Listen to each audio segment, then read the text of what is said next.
when he's allowed to Hannity. speak. He's struggling. I'm going to pause it. Oh, do I have my pauser here? I'm going to pause it because I want to hear the rest of what you're saying. But in fact, what you're articulating is the sad reality that your counterpart, your colleagues to the left, in fact, only give airtime to those politicians that go with their agenda, right?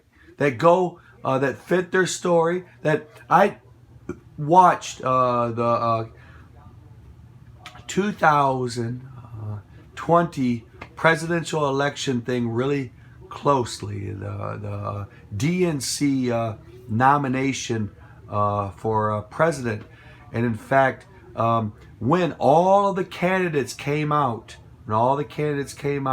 they were all pretty even. There was all, it was a big spread.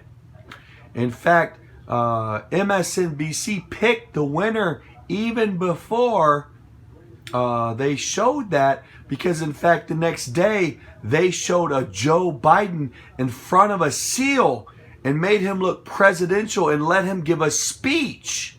Then surprisingly, the next day, Joe was way ahead in all the polls, and he stayed pretty much ahead. And now, how they did this Hollywood setup as to who they wanted to win, it was clear. It was clear that they wanted Joe Biden to win, because he probably was easily manipulated and letting the bureaucrats and the technocrats run America, as he just was like, yes, yes, yes to them. And I just agreed with them.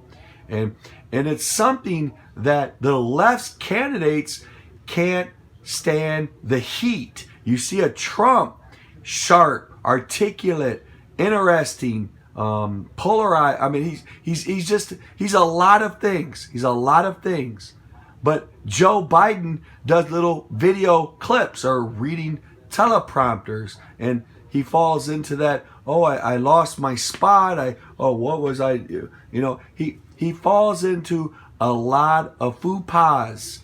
In fact, when he's in front of live cameras, but he doesn't have the heat on him.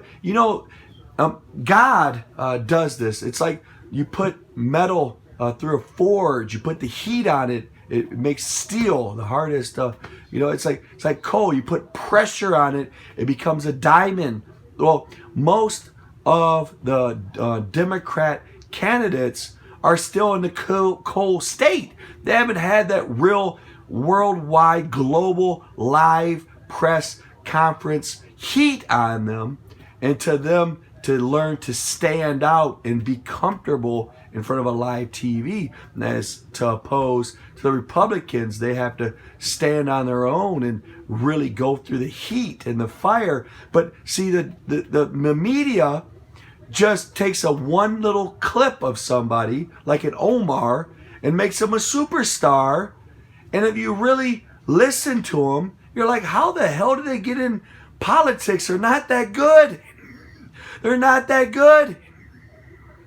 I would go up to Omar live on TV. Omar, you're a Muslim, right? I gotta ask you, what do you think about men marrying 6-year-olds? It's that easy.